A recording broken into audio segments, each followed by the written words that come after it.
And now, the Hall of Fantasy. Welcome to the Hall of Fantasy.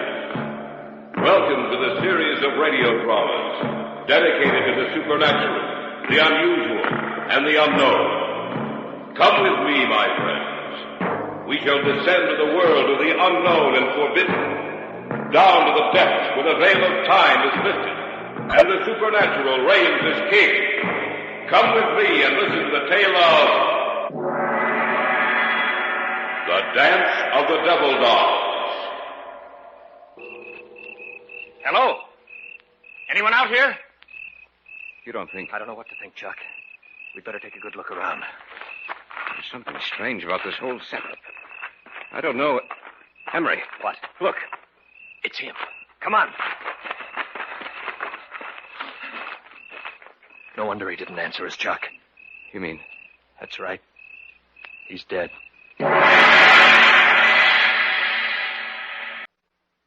And now for our story. An original tale of fantasy by Richard Thorne entitled The Dance of the Devil Dolls. Have you heard of avoutement? Literally, the word means face image. The practice of avoutement is as ancient as Egypt and Assyria, and still found from Ceylon to the United States, Europe to Africa, South America to Scandinavia. A figure is made to resemble that of a hated enemy, then methodically injured or destroyed, resulting in pain and death for its human counterpart. Charles and I had gone up for a weekend of fishing. Saturday night at dusk, when the sky had dulled from blue to gray, and the gray was shading darker every minute, we were walking back up to the cabin. Not a bad haul, huh, Emery? For you, not for me.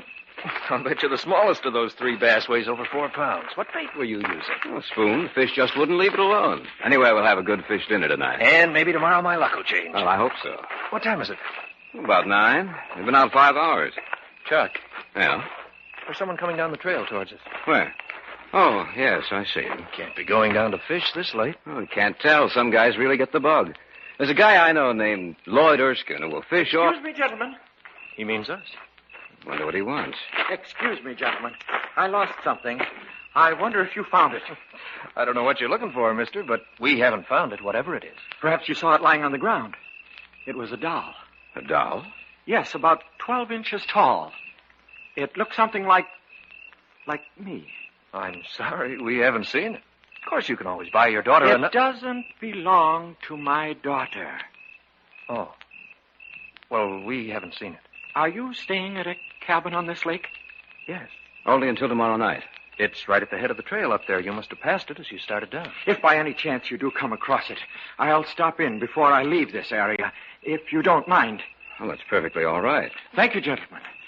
I must have the doll for the dance tonight, or the old woman will be angry. Well, what do you make of that? Search me. He talked so strangely. I must have the doll for the dance tonight, or the old woman will be angry.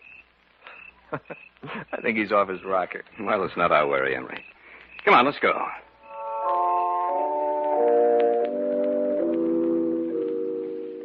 We went back up to our cabin, cleaned the fish, and had one of those fish dinners you talk about for years. It was about 11 o'clock, and we'd started to go to bed, intending to get up as early as possible the next morning when there was a knock on the door. I wonder who that is. I don't know, but we'll soon find out. Oh, it's you. Yes. May I come in? Of course. I see you found the doll. Yes. I wanted to let you know that I had. Well, thanks for telling us. Now I must take him to the dance. Well, the dance ought to be just about over. Oh, no, it hasn't begun yet. Well, you'd better get there or your wife will be angry. You misunderstood me. I said the old woman, not my wife. You see, I'm not married. Oh. I hope you'll forgive me. I see that you're just about ready to retire, but I'm afraid Afraid? Of what? The old woman is already angry with me. I told her I'd lost the doll, and she swore that if I didn't find it, she'd kill me. That's why I've come to you. If you hear that I'm dead tomorrow, that I committed suicide, you'll know it's not the truth. If I could only get in touch with Dr. George Kaltman, he could help, but I'm caught up in something I can't stop, and it's too late to get out now. I've tried, but... Oh, my head! You dropped your doll. I didn't drop it. She caused it to move. She doesn't want me to talk. I've said too much already. I must go now. Here's your doll. Thank you. Remember what I told you. If I'm dead tomorrow, it's murder. Good night, gentlemen. After he dropped the doll, did you get a good look at him, Chuck? Yeah. The doll hit the floor on its forehead. A few seconds later, there was a heavy bruise on the right side of his forehead. You know, he said if he was found dead tomorrow, that it would be murder.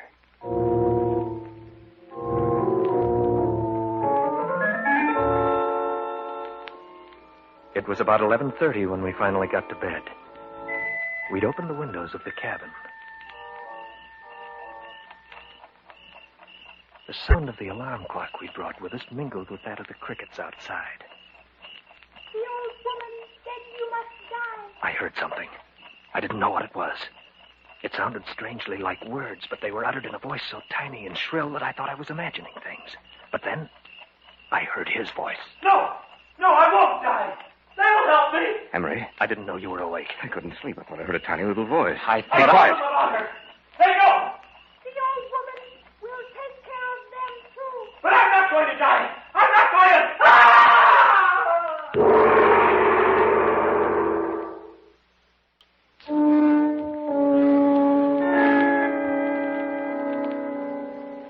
Charles and I had retired for the night, but neither of us could sleep.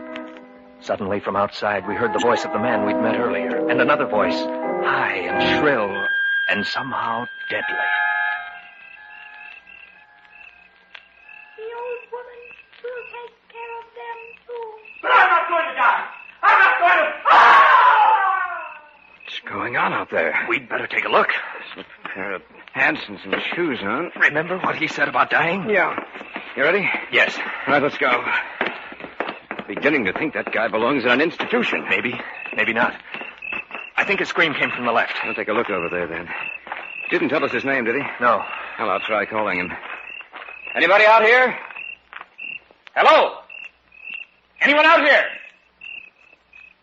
You don't think... I don't know what to think, Chuck. We'd better take a good look around. Something strange about this whole setup. I don't know it. Emery. What? Look. It's him. Come on. No wonder he didn't answer us, Chuck. You mean That's right. He's dead.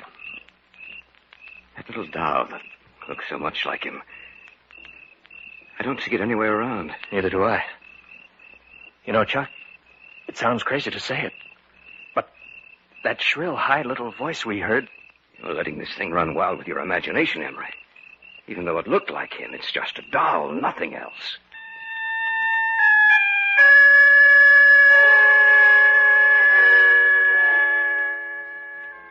It had to be my imagination, of that I was sure.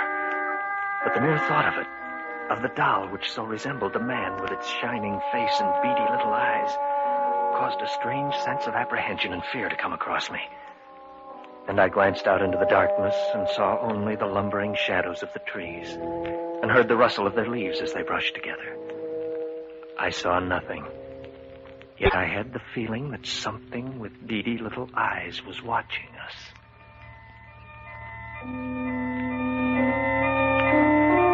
We notified the authorities.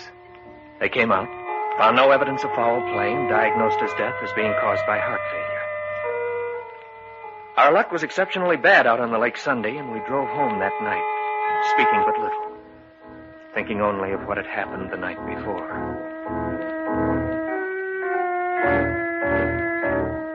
About 10 days after we returned to the city, both Charles and I were home one evening. We shared an apartment together, and that night neither of us had anything to do. We were playing gin rummy. One more hand like that and you'll be out, you lucky dog. It was pure skill, my friend. No luck involved. Cut? No, I trust you. It's a good thing Pamela stood you up tonight. She knew that you wanted a gin partner. Don't be humorous. Proposed to her yet? No, but I'm working on it. You know, you deal like a card shark. I have nothing but... Expecting anyone? No, you. Mm-mm. Well, I'll see who it is. Whoever it is, get rid of him. I got a good hand. Coming right up. Is this the residence of Mr. Emery Ryerson and Mr. Charles Hunter? Yes, it is, but... I have a package for you. Are you expecting a package, Emery? Just bills, no packages. It's for both of you. All right, I'll take it. Thank you. And good evening, sir. Oh, yes, good evening. There's an old woman.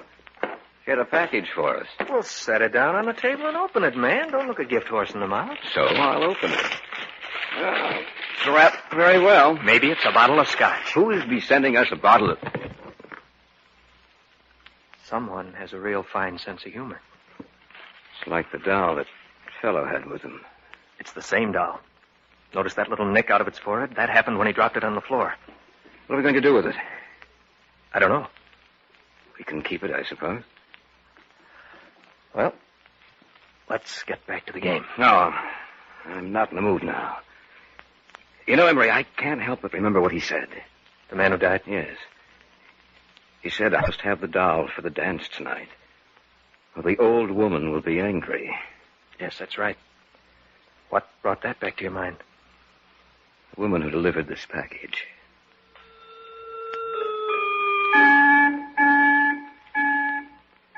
We put the lid back on the box and left it on the kitchen table with the cards we'd been using.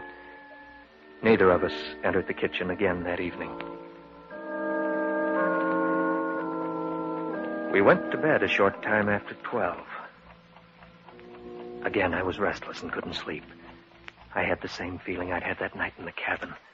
And I remembered the words I'd heard spoken in that unearthly little voice. The old woman will take care of them, too.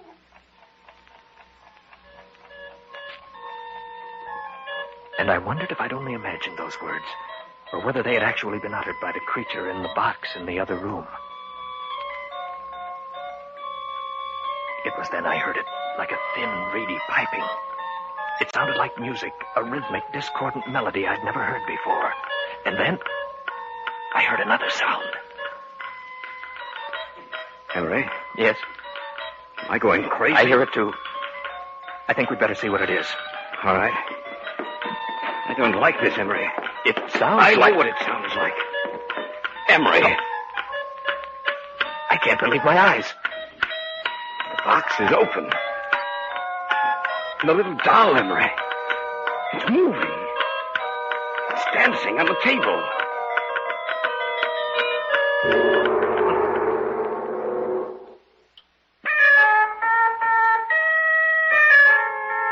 Charles and I couldn't believe our eyes, for the scene before us was as bizarre and fantastic as the wildest dream of an insane imagination. It's moving. It's dancing on the table. Yes, I see it. This is something that... I'm going to destroy that thing. Be careful. Look out, Chuck. It's running. I'm going to get it if it's the last thing I do. It's running over toward the window. It's gone. It's gone through the glass. Maybe it's down there on the sidewalk. It's possible, but that's a 2-story drop. I can't see it. No, Emery. It's gone. They turned again to the old woman.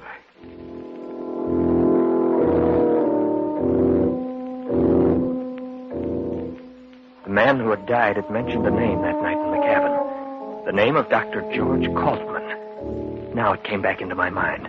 Kaltman was associated with occult research. If Kaltman could have helped the man who died, perhaps he could explain what was happening to us. We got in touch with him and made an appointment for the following evening. You have told me everything that has happened. Is that correct, gentlemen? Yes, everything. We'd like to know what it all means. Well, I shall explain it to you as best I can. Have either of you ever heard of envoûtement? No. Not that I recall. Well, envoûtement is the practice of making little dolls to resemble a hated enemy and then methodically injuring or destroying it, thus bringing about either pain or death, or both, in the doll's human counterpart. Dr. Colton, this doll we saw last night, it moved, it danced. I know. What you witnessed last night was the dance of the devil dolls. You say these dolls bring about pain or death, Dr. Coltman. Why should we be singled out? The man who died told you about the old woman. Is that not correct? Yes. Therefore, you must be destroyed. She feels that you are dangerous to her, that you know too much. Undoubtedly, the woman you saw last night, Mr. Hunter, was the manipulator, controller of the little figures. Since you saw her, she has probably made little figures of both of you. But before it will live and be subject to her will, she must have a part of you, a lock of your hair, a fingernail clipping, anything that will make yours and the doll's identities one and the same. What should we do? Go back to your apartment. I shall return with you. She will send the little doll back to your apartment tonight. I'm sure of that. We must capture the doll, for it is the only thing that will lead us to her.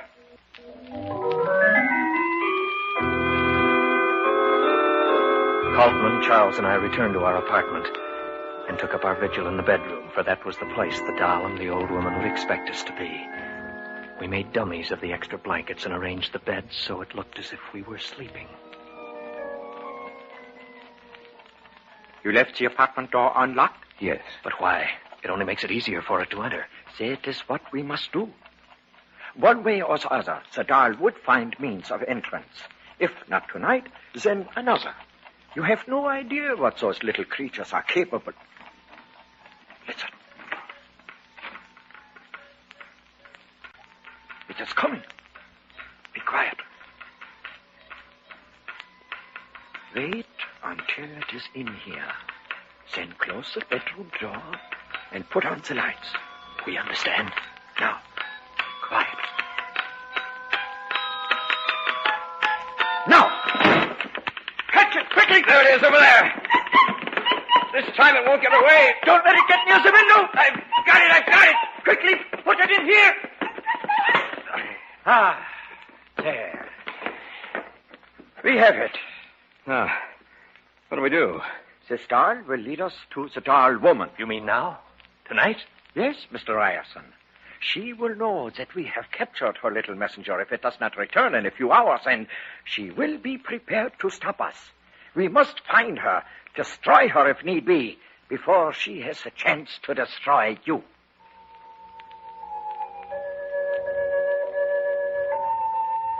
Then began one of the strangest sights I've ever seen. Coltman took the doll out of the box in which we'd imprisoned it, tied its arms and legs while it writhed and twisted in his hand. Then he began speaking to it, softly, rhythmically, slowly putting it into a hypnotized sleep. The eyelids of the little figure finally closed, and it was in an hypnotic trance. Sleep and tell me. Now, listen to me. You must tell me where your mistress is. You must tell me where your mistress is. The house of dolls. The House of Dolls. It's a strange answer. Not so strange, my friends. I know what it means. What is it? She's a diabolical person, this doll woman. The House of Dolls is a toy shop with rare and unusual dolls. What better place to hide? No one would suspect what was behind those burning eyes of hers. I myself have purchased dolls for my little granddaughter from her. We must go there immediately. We have no time to lose.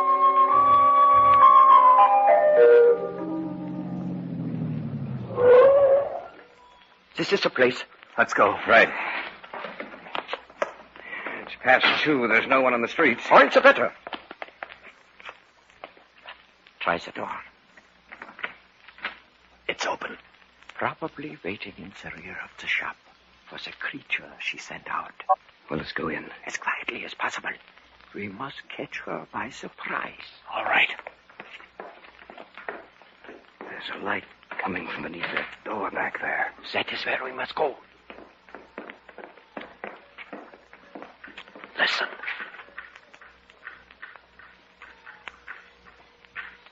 is the dance of the devil dolls. The door's ajar.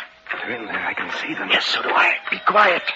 And soon, my children, you will be joined by 2 others. And then, no one can harm you. For when the new doll returns, he will bring with him what I need for the spell of the dancers. We must take her now. And they will join you in the dance of the Satan. devil doll. Now! What are you doing here? We've come to stop you. Look out, Thorne. She has a gun. So have I.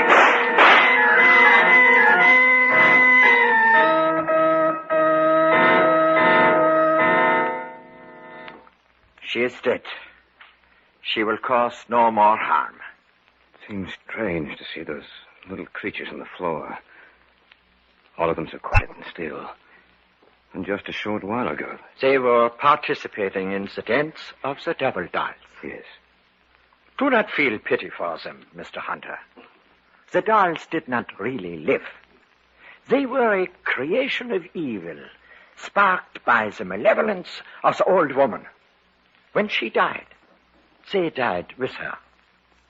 Perhaps the humans they resembled will rest quietly now.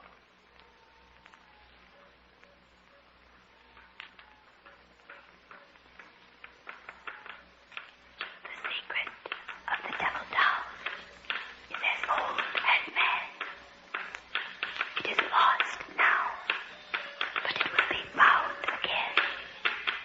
Then, once again, you will hear the dance of the devil dolls.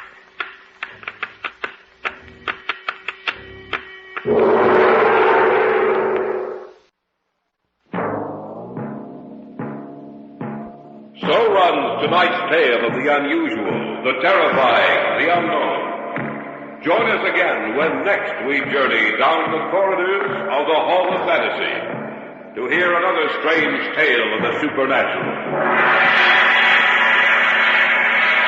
All characters and events portrayed in these programs are fictional, and any similarity to actual events or persons, living or dead, is purely coincidental.